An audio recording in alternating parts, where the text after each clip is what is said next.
Welcome, everybody, to the House of Hustle podcast on Sports Radio 810. We are presented by Charlie Hustle.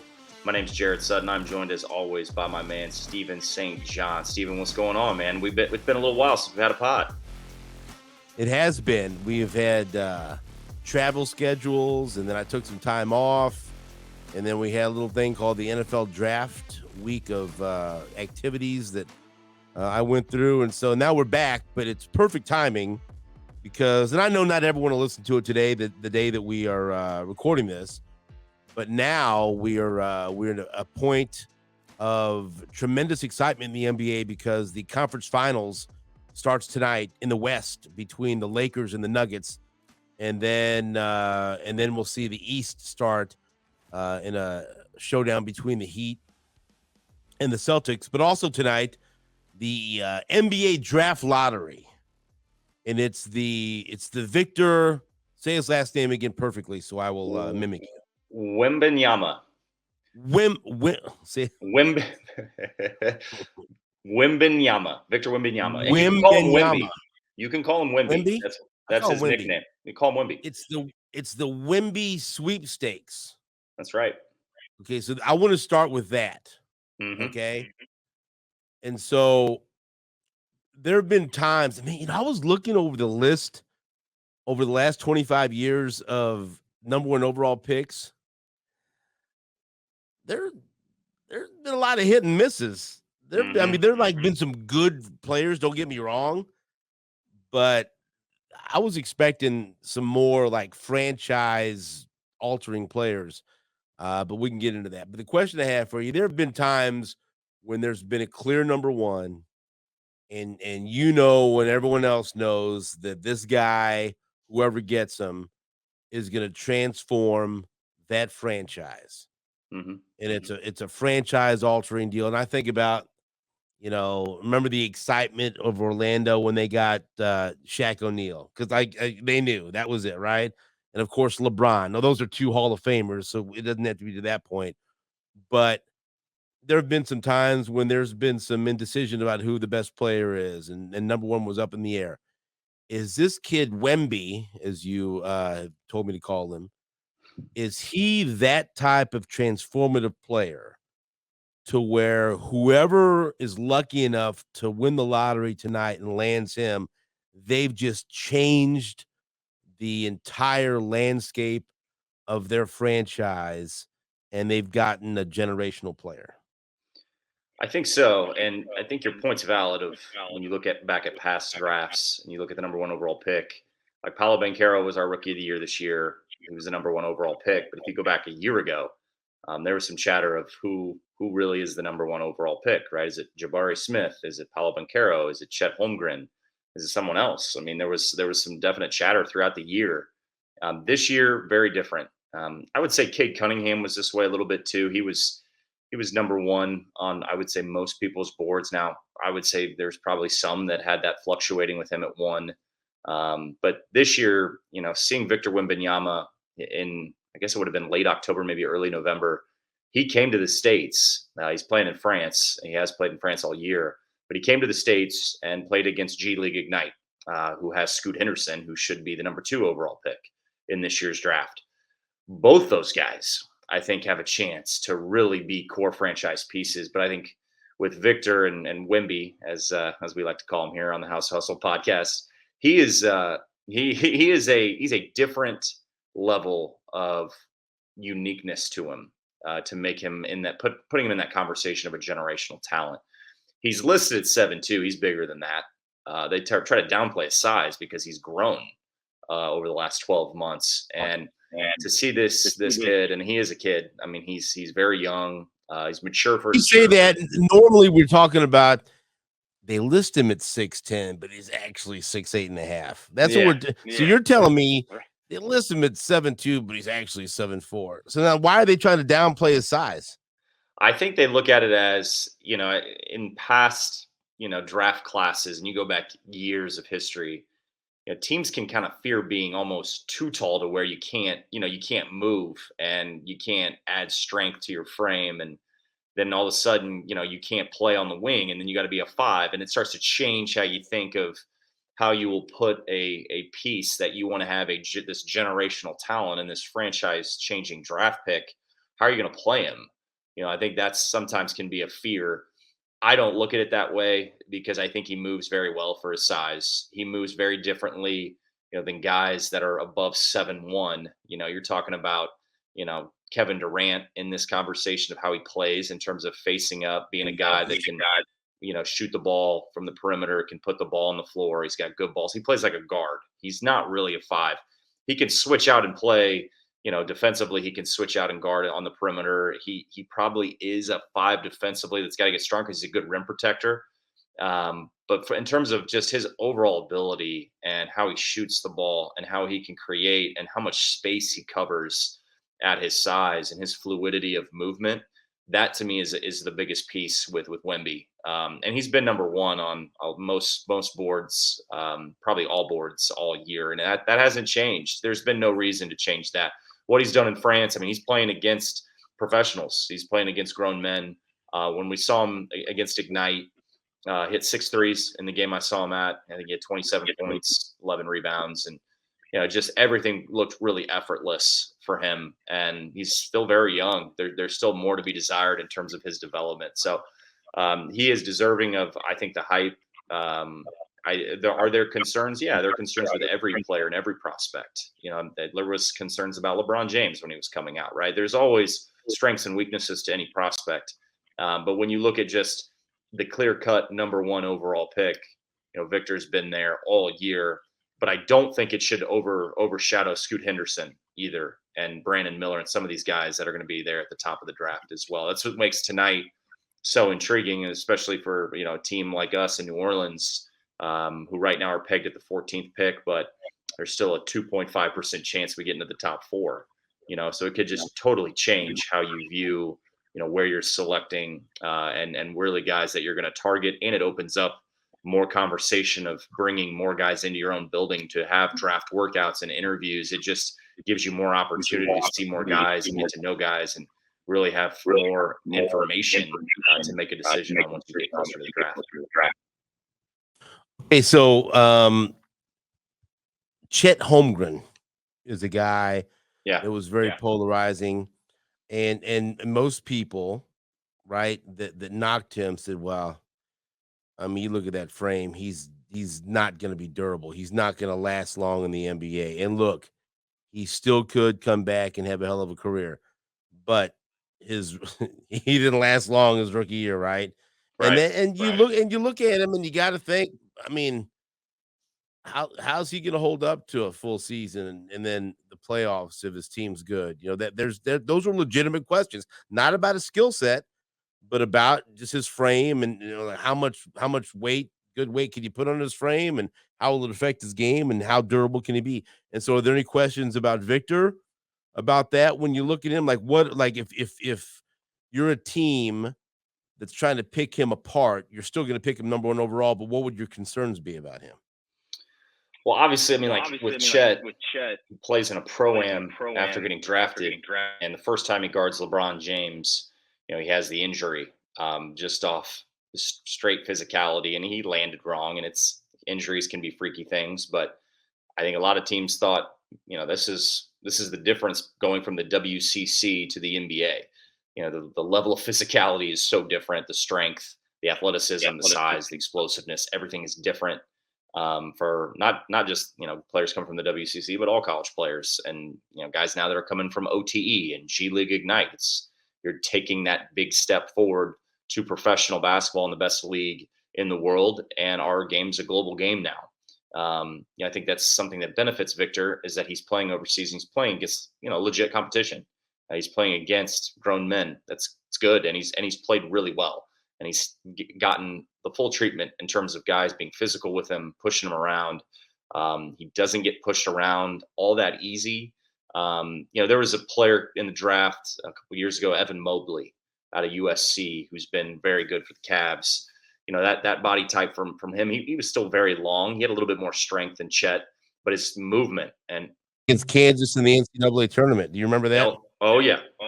I mean, he's a true rim protector, right? Super long, switch out, can shoot the ball. I love that we get to drop in that subtle USC Sorry. kick. I could be I such love a it. I dick on love it. this podcast. No, I'm it's sorry. great. I apologize. It's great. Ben Messers over here just gave me the finger. Like, hey, I'm sorry, Ben. That's great. I'm trying to tell people who he is. That's right. That's right. You're trying to draw that level of comparison. Yeah, I get it. I get it. But yeah, I mean, with Victor though, like his ability to shoot the ball, space the floor, his handle is what is so interesting. Of just getting to spots, being able to shoot over the top. He was hitting 1 foot Dirk Nowitzki threes at one point this year, like effortlessly, where you're thinking, is this guy going to add something to his game that we're not really used to seeing? Because he's very, very skilled for his size. And that's what's so unique about him. We just haven't seen a prospect that can do some of the things he can do with the ball and how he can score the ball. And also defensively, he's a very good shot blocker and he can guard in space. And usually guys at his size, they can't get away from the rim and guard. And again, he moves so differently than Chet. I know like Chet Holmgren, even last year when we were talking about Chet, nobody knew about Victor. And I think we were all, under the impression, like this kid, Victor Wembanyama, moves much, much differently than Chet, plays totally differently than Chet. And Chet's very skilled. Chet can shoot the ball and he's got, legit size. There's so much conversation around Chet's frame and adding strength, but a lot of that is because of the position Chet's going to have to play at the NBA level. And Victor's going to play a little differently than Chet. So there's differences there. I mean, I draw the Kristaps Porzingis comparison to him because of just straight size and just how he's built. But he's going to play probably different than Kristaps Porzingis too. He's going to play a little bit more like Durant. That's how he wants to play. There is a conversation around, how is there versatility to play him in different ways. But in terms of the weaknesses part of it, strength is very important, and handling physicality, and then understanding how to play in an NBA setting with other guys around him that are very, very talented. That's going to be different. Can he pass, be a playmaker, not just be a scorer, shot maker, and just one-on-one isolation player? Can he be more of that playmaker? Because you got to play in different ways at our level to win at the highest level. So there are some concerns there, but I just think there's a lot of boxes, more boxes than most number one overall picks have. Paolo Banchero was this way in terms of his playmaking. There was concerns about Paolo Banchero, of his ability to take the ball off the bounce and be explosive and be able to create space. As a number one overall pick, you got to be, a lot's going to be on your shoulders. You got to do a lot of things. And Paolo checked a lot of those boxes and really did a nice job this year. And I think proved himself and proved, people wrong about some of those weaknesses. That's why he was rookie of the year. So like I said, every prospect in any draft is going to have strengths and weaknesses. They're going to be compared to certain guys. They're going to be different in those comparisons. I like comparisons, but that can't just be how you define a player, because everybody's makeup's different. The mentality is different. The approach is different. Victor is different than Chet. Victor's different than Porzingis. Victor's different than Kevin Durant. And that's what makes him so unique. And that's what puts him in this, potentially generational type talent. Okay, so tell people, we're obviously not together in Kansas City. Tell people where you are right now. I'm in Chicago. I'm at the NBA Combine. We do a G League Elite Camp for a couple days.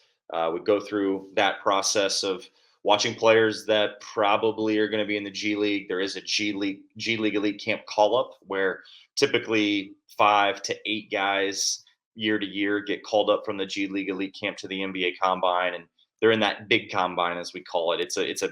It's more advanced. There's way more deeper interviews that you go through. You go through more medical testing, through more performance-based testing, like your vertical jump and 3/4 quarter sprint and cone drills and lane agility, all those things that are testing. And then you go through more advanced workouts. You do play 5-on-5 in the G League Elite Camp. That's pretty much all you do outside of the testing. And then you get to the NBA Combine portion where, you're doing more shooting drills. You're a lot of different actions that you're put in terms of an individualized workout. It's much different in the NBA Combine. You are playing 5-on-5, but you're doing more drills, 3-on-3, 1-on-1. Agents are a part of this. They a lot of top guys will sit out a lot of these work, but Grady Dick participated in the shooting drills. He was great yesterday. G.G. Jackson, who's supposed to be, top 14, top 15 pick, he participated in the full event, did the 3-on-3, did the 4-on-4, 1-on-1, did all the ball handling and shooting drills and all those events that some guys sit out from. He participated in all those. So, you just never know. You never know how agents are thinking about their players, and there's leverage to be had at the combine. Interviews are everything. I think here for players, it's their first chance to get in front of NBA teams, and then obviously after we leave the combine, you'll have more of your team workouts where you're bringing players into market, interviewing those players, and then putting them through your own workouts, whether that be a 1-on-0 workout or what we like to do is 3-on-3, have 6 guys and have it be more competitive. So this kind of starts the majority of the bigger processes of the last month leading into the draft, and on June 22nd, this is when it really gets ramped up. This is when you're starting to hear rumors, and obviously there's the agent meetings. You're starting to figure out who teams like, what moves could be made prior to the NBA draft, and what moves might be made on draft night. You find out a lot of that here at the combine. So it's a big week. It's an important week. And then obviously, Stephen, the draft lottery tonight. Everybody will be tuned into that, and that's always an exciting time. You don't want to be in the lottery, obviously. You want to be in the playoffs. You want to be outside the lottery. But when you're in the lottery, especially in a draft like this is when it's really exciting. There's some open positions in terms of GM opportunities and head coaching opportunities, especially with the transition of ownership with some teams. That's something that's really unique right now going on in Chicago of what those conversations look like in a draft like this that has a lot of talent coming out. Yeah, and I believe here just not too long before we started the podcast today, another NBA coach dismissed. The 76ers have dismissed Doc Rivers. Mm-hmm. And so, and you're not coaches that had miserable years. I mean, we've seen now 2 or 3 coaches that had fantastic years, but just were, I guess, underperformed in the playoffs. And that, out of here. Does that surprise you at all? Yeah, I know we talked this morning on the Border Patrol, and we had to sound the soccer alarm bells for Nate Bukaty because I said it kind of feels like the Premier League of soccer, where you just see coaches fired, all the time, and some of these coaches are really good years. Yeah, that had good teams, and I mean Mike Budenholzer with the Bucks and Monty Williams with the Suns. They were in the finals. Mike Budenholzer is a champion, with the Bucks, and they had a great year. They were the 1 seed. And you just look down. Nick Nurse won a championship. He was fired and let go in Toronto. And so much was made of Nick Nurse. His first year with the Raptors winning a championship. Frank Vogel was let go, and they won a title in the bubble with the Lakers. And you look at Doc now added to those. Those are 5, really good coaches that have been let go, and I think that's been a topic right now, especially with Monty. The Monty Williams termination. That one. I thought I was shocked by, but again, you got a new ownership group there. I think there's some influence from some people that aren't in front office roles that have the ear of the owner, who's a new owner. KD got him fired. Did KD get him fired?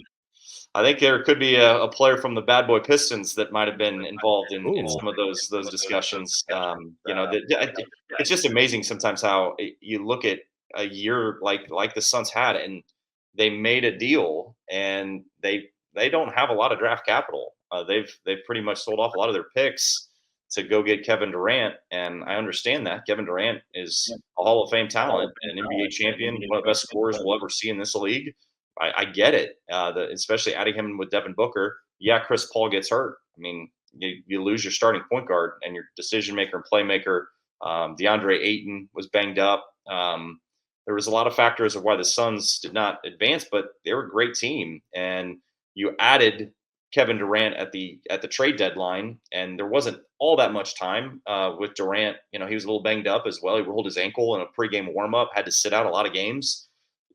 These factors play a huge part in just building. And I think it goes to show you. I think this is with most sports: is when you make a trade and you acquire a player, there's a period there where there's got to be some growth, and it's not always going to be roses and sunshine right out of the gate, because players got to learn to gel together and learn how to play together and understand, the tendencies of their teammates. It takes time. And when you lose a point guard and you got Booker and Durant who are elite scorers, trying to figure out how to play together can be a challenge. And it's a challenge on the coaching staff. But I mean, we played the Suns, last year in the playoffs, and Willie Green, our head coach, was an assistant for Monty.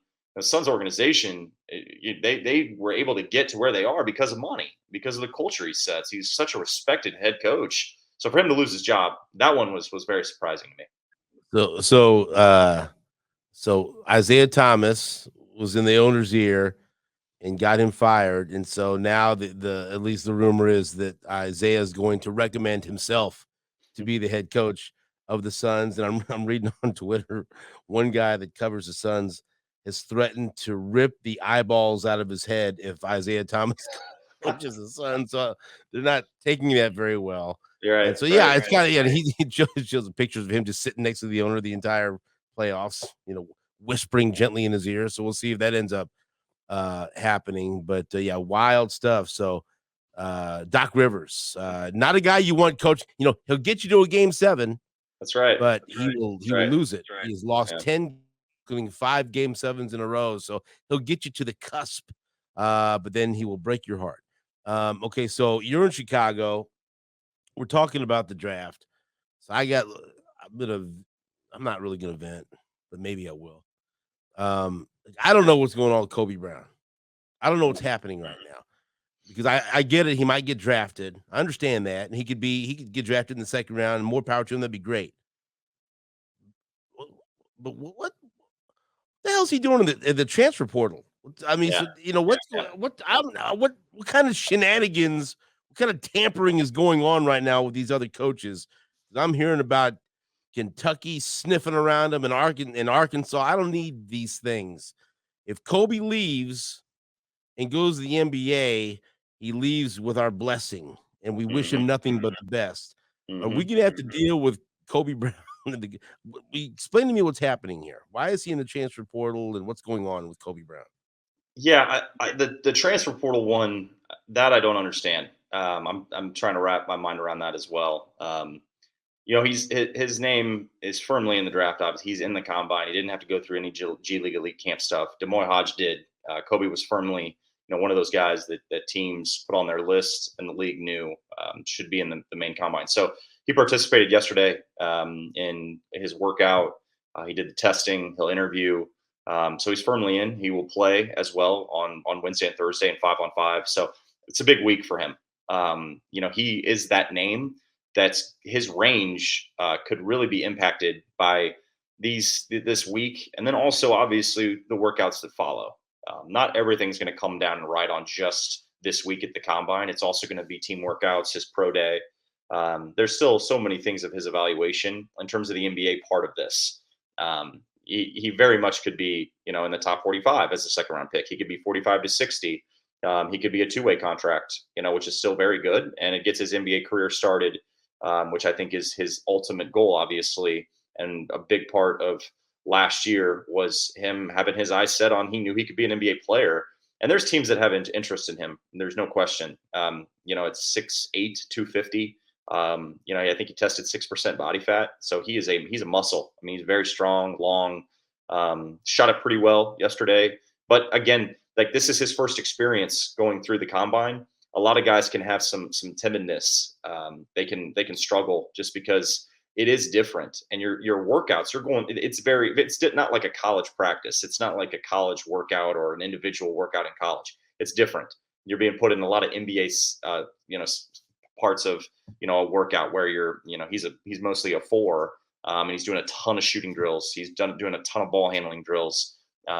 Everything's at full speed, 1-on-1, 3-on-3, 4-on-4, and it's NBA actions that he's going to have to play in, and that can be an adjustment. So in terms of the portal part of this, yes, college teams are after him too. I think they know there is this chance that he would go back. I don't necessarily think there is a chance, but I think the fact he put his name in the portal opens up the conversation of the NIL part of this. I've heard those same teams you talked about. I think Alabama is another team, and it's interesting. These are SEC schools, that are in the mix here. And that to me is really interesting, because I do think all of it stems from NIL. And if things didn't go well, if things don't go well in Chicago, if he doesn't perform in workouts, then it opens up the door where maybe he does think about going back to college, and what will that look like?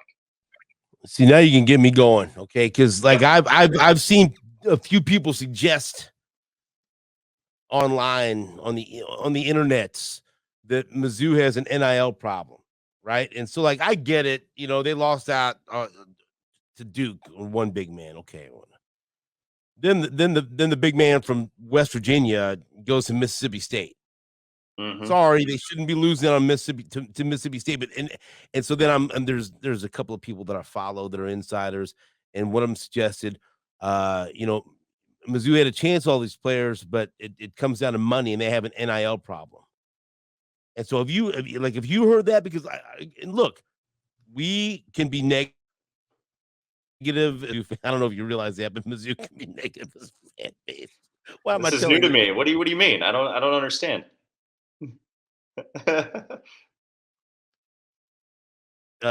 Bates, the kid from Indiana, Yep. right? Yep. Caleb Grill, Tanjay. Yep. And so they've landed some players, but they need a big man, especially if Kobe ain't coming back. And I get it. Dennis Gates said, "Well, we can do other things and make up for the lack of rebounding." But you don't want to have to do that. Oh, because at some point it comes back to bite you. Yep. Yep. It comes back to get you. And I'd like to see them go out and get a big man that will actually come in and make a difference. And they have had a hell of a time, and they've lost out to everybody, and they just can't seem to fill that void. And everyone keeps pointing to, well, it's an NIL problem. Is there an NIL problem at Mizzou? I think a lot of schools are evaluating the NIL piece of this. And look, Mizzou's in the SEC, so that SEC money, it flows in terms of NIL at some of these schools, right? Auburn, Georgia, Alabama. Now, the thing about that, from a basketball standpoint, you're talking about football schools, and is a lot of that NIL money, really being shed to the football side of it, with the collective. And does the basketball piece of this, does it take a hit from that? That's a topic of conversation for a lot of schools. Is there balance there?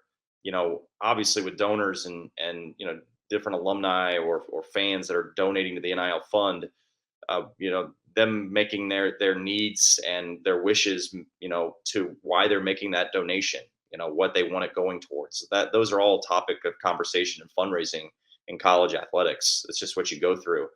I do think Mizzou has a lot of growth to be had on the NIL front. I think they're doing well. I think they've seen progress. Some of it is NIL, some of it is what I think Dennis Gates and his staff are really looking for. I still think, you're from a recruiting standpoint and putting your roster together, you still are trying to find the right guys. And Dennis Gates and his staff have been in on certain guys. They've missed on guys, and most coaches are going to go through that. You're going to miss on guys. Dennis Gates was in Chicago. He was supporting Demoy, but a lot of these coaches are here too to see who's going to. They're trying to get as much information just like us of who's going back to school and who's in the portal. When you saw him, did you say anything? I said hello to him, and he's had a busy off season. There's been so much going on, and it's positive, right? I mean, they had a great year, and he's doing the Mizzou Caravans. He's doing a lot, on just the engaging of the fan base. It's a big part of the job. But then obviously with the portal and doing your own individualized workouts with your guys that you have coming back, and really trying to, have some guys take steps forward. Aiden Shaw, number one, right? Developing Aiden Shaw into a player that I think can be a real impact for this team, and a guy we might be talking about down the road in this event, right? At the NBA Combine. I think he's got so many tools there to really tap into, but he's very raw. So there's so many aspects of the coaching side of this. But look, portal and all these campus visits I've gone on too, like, you talk to college coaches and they got a lot on their plate, and they're dealing with the portal. Most of them are living in the portal, as they joke, like, yeah, every day. I'm recruiting every day. I'm on the phone every day. And from a coaching standpoint, they're on the phone more than they ever have been, because they have to recruit their own guys, and they have to obviously look at how they build their roster through the portal, which has become free agency. So, but the fact that Dennis Gates was here, I think, speaks a lot to just the man supporting Demoy, supporting Kobe, knowing they're going through this process. Demoy was great at Portsmouth, which is a senior event. A lot of older players go to Portsmouth that are kind of on that fringe, trying to get in. Some of them have a chance to be second round picks. Some of them have a chance to jump on an E10, play in a G League situation, have a chance to get called up and play in the NBA, and get their dreams. A little bit of a harder path, but Demoy was really good in Portsmouth, and that's why he got a G League camp invite, which I think is great. Kobe's in a little different conversation than Demoy, obviously, of his draft stock. And I know Dennis is supporting that here in Chicago, and I'm sure there's other recruiting going on here in Chicago for Coach Gates as well, not just supporting Des Moines and Kobe. So I'm with you, Stephen. I get Mizzou fans' frustrations. Yes, they have to get a big. There's no question. They need to identify, try to find some size. They're working through that. There's going to be a lot of portal movement after the combine, after we get through some workouts, some team workouts. You're going to start to see some more chips moving around college basketball, where guys are going, making the decision to go back to school, number one, and then being in the portal where they headed to next. That's a big part of this conversation. My kingdom for Ricardo Ratliff or Arthur Johnson, please. Okay, so let's here we go. So now Ben was all sideways with me because I mentioned USC KU NCAA tournament game for a couple years. Now he's gonna get all happy. So speaking of transfer portal, Kansas gets whoever they want, obviously. Right. Hunter Dickinson. Yeah. Speaking of big guys, 7'1", number one guy in the transfer portal, goes to Kansas. And I was reading a Michigan blog. Boy, let me tell you, boy, are they salty. And who knows, because it's coming from a Michigan, source, but they're claiming that Kansas has offered Hunter Dickinson upwards of $4 million in an NIL package. But I'll tell you what, if it was true, would it surprise you? Hell, I don't know. But tell me how good he is. These Jared Sutton, these 7'1" centers that average around 20 and 10 don't grow on trees. And so what kind of, boy, it's good to see Kansas finally get some talent. Hey, we got to watch it. So let's be honest. How gigantic of a pickup was that? Yeah, well, first off, the boom boom room remains undefeated, right? Hunter Dickinson said that on his podcast and talked about his recruiting visit. And, I give Hunter a lot of credit. I mean, he was very upfront and very honest with, his recruitment and his decision. He's an older player, and he didn't shy away from this NIL conversation. That was a big part of his decision. And, more power to him. He let it all out there in terms of what his decision-making process was. And, he opened up about his time at Michigan and the NIL, money he had at Michigan. And look, this is what's going to happen. This is what players are going to talk. I mean, this is legit free agency. This the players at the NBA level talk about this all the time with, their free agency movement. Players talk. They're connected. And I think just with Hunter, first off, just from a basketball standpoint, you mentioned 7'1", can't teach size. It's a fit for Bill Self because he is so smooth around the rim. He's got great touch, great feel, great screener. What I think is interesting about Kansas getting Hunter Dickinson is he's not just a back to the basket big. Like, yes, that's where he does a lot of his damage in terms he's got a patented left-hand hook, loves to, he can operate on both blocks, and kind of an old school back to the basket big. That is a good rebounder, good finisher, and just has a great understanding of like how to use his body, how to work the paint, how to do his work early to seal. But he can shoot it, and that's something he showed a little bit more of last year.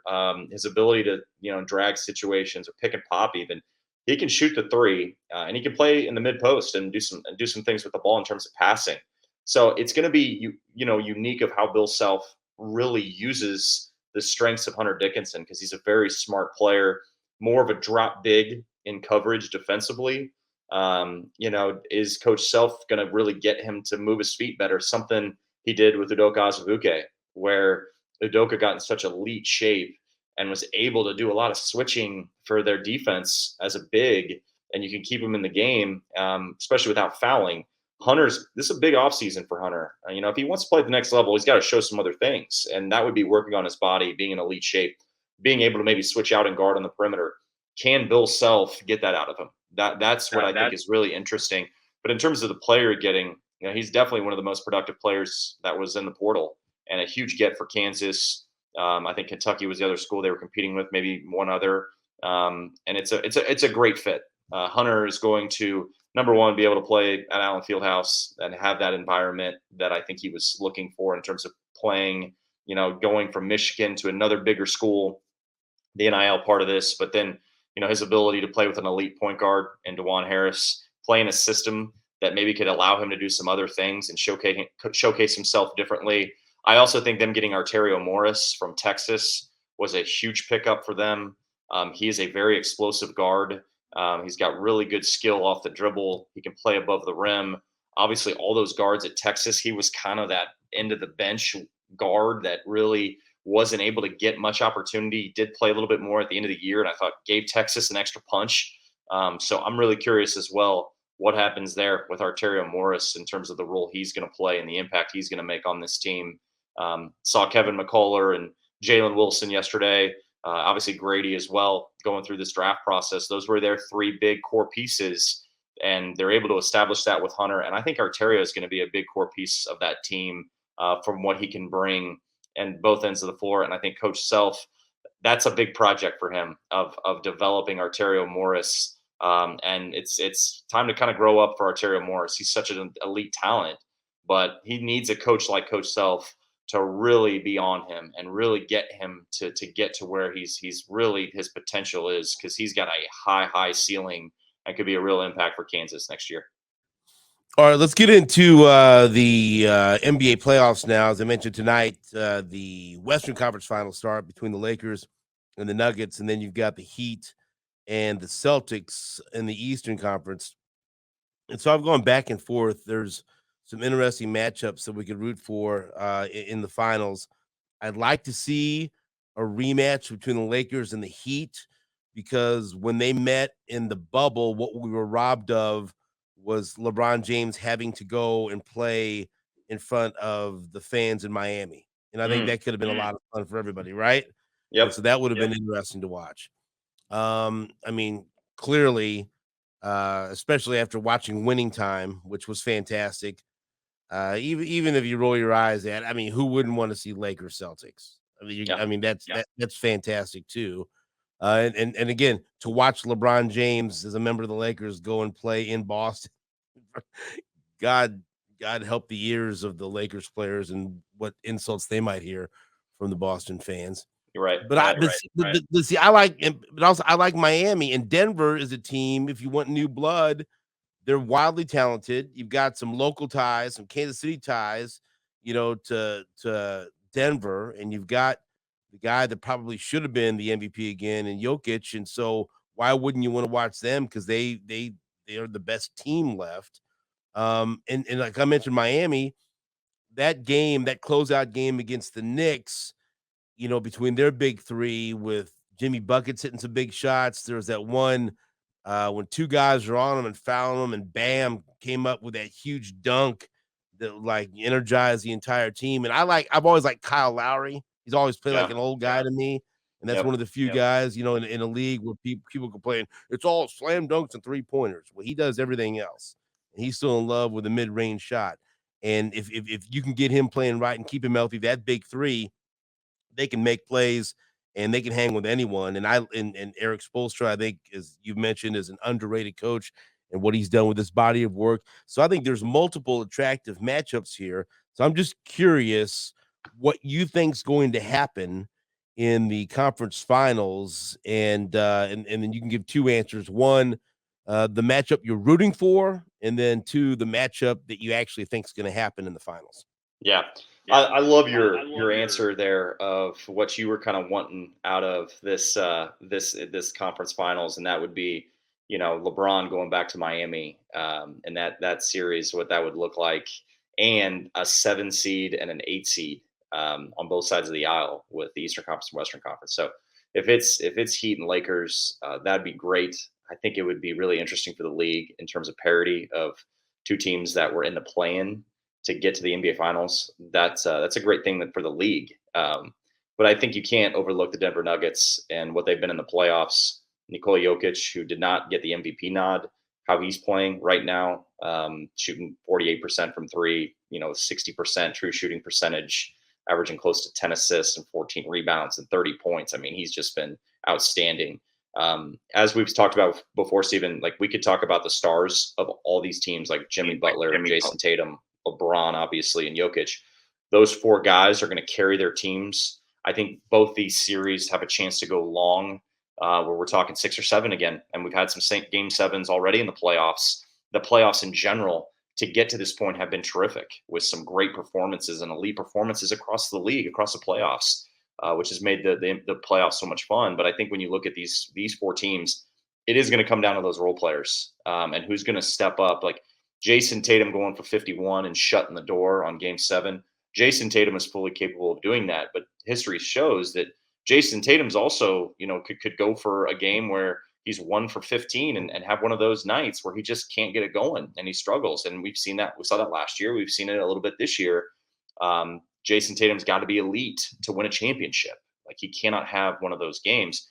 But Jaylen Brown, Marcus Smart, Al Horford, you look at those role players are critical to the Boston Celtics. Grant Williams is in this conversation. Derek White off the bench. He's a great role player, great scorer off the bench. You've got to have those guys step up. So I think the Celtics are the team that gets out of the East because I think their firepower is that great and that elite. They obviously were in the finals last year. There's that storyline of losing their head coach, and Joe's done a terrific job in filling in, and he's deserved that job.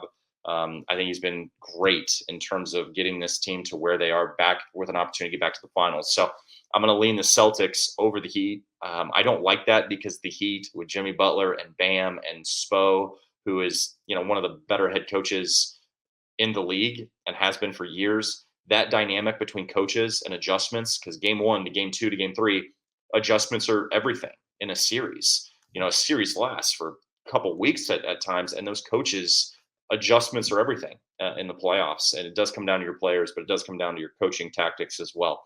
From the other side of it, the Western Conference, 6 and 7 games. Anthony Davis has one of the better defensive ratings right now. But Anthony Davis, similar to what we were talking about with Jason Tatum, Anthony Davis game to game can struggle. He can have that game where he's got 34 and 12 and he impacts the game. He's got a game where he's 2 for 14 and he's got 13 points and 6 rebounds and he's not a factor.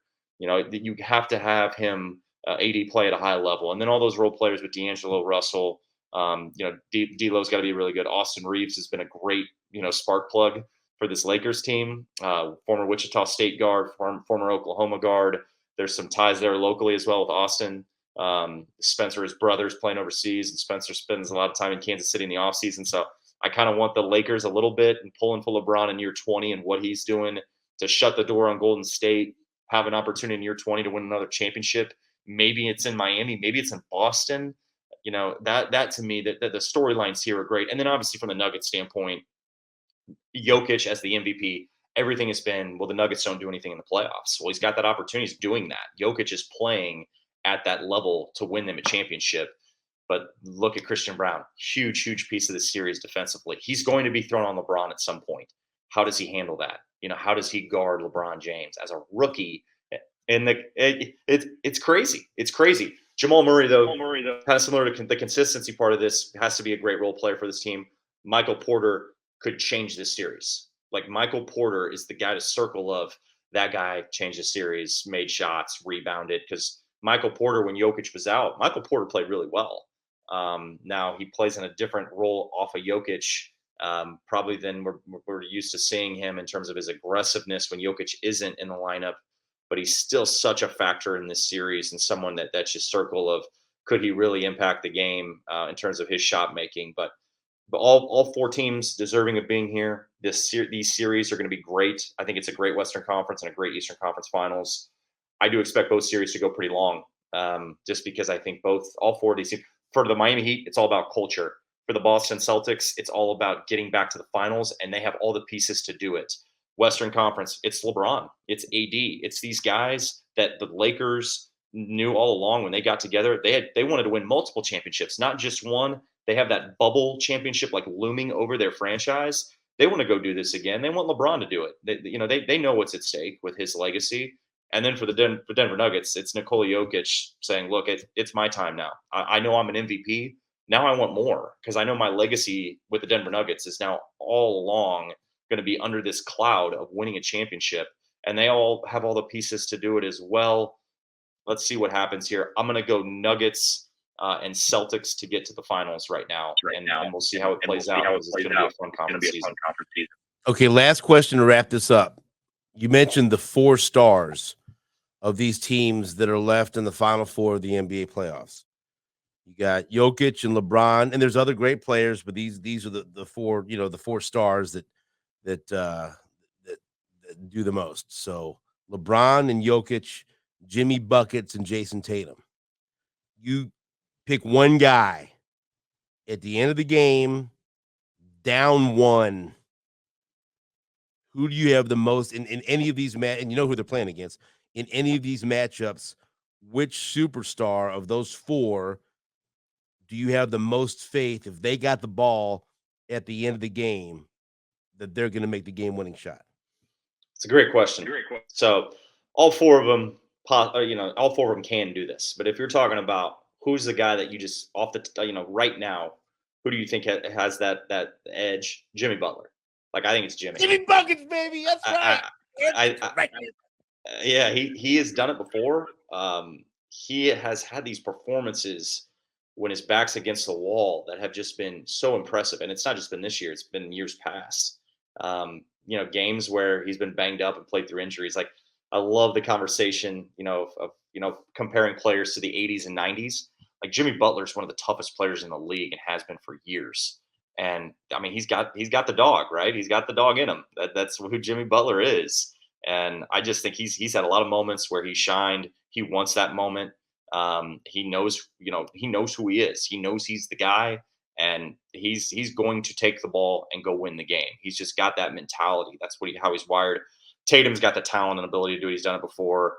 Jokic, that's an interesting one, just because I think he's not done it to the level of some of these other guys. And look, LeBron's the most clutch player in NBA history in the playoffs. I mean, LeBron has hit the most clutch shots in winning time. Got to hit a shot late in the game. LeBron has done that many, many times in his career. So it'd be hard to go against LeBron in this point. But I think Jimmy Butler, the way he is wired and how he just somehow finds a way all the time, I'll give the edge to Jimmy Butler.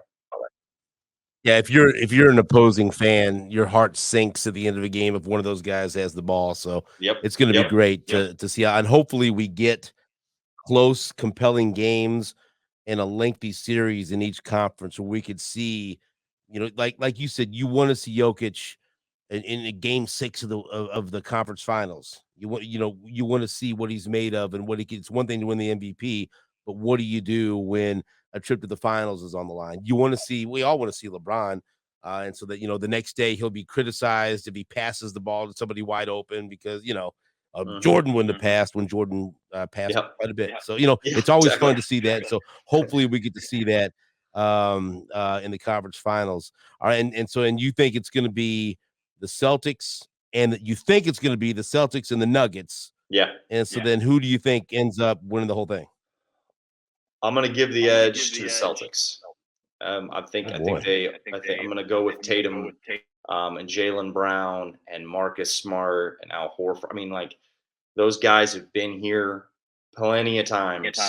The only thing is, with their head coach being new to this, not new to this, but just being in the head spot.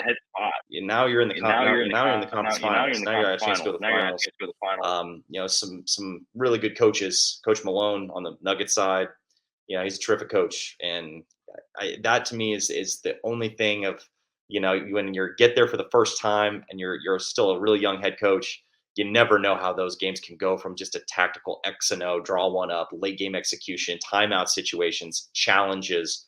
All those things sometimes come down to 1 possession, 2 possession. Your margin for error is this. Like it's so small.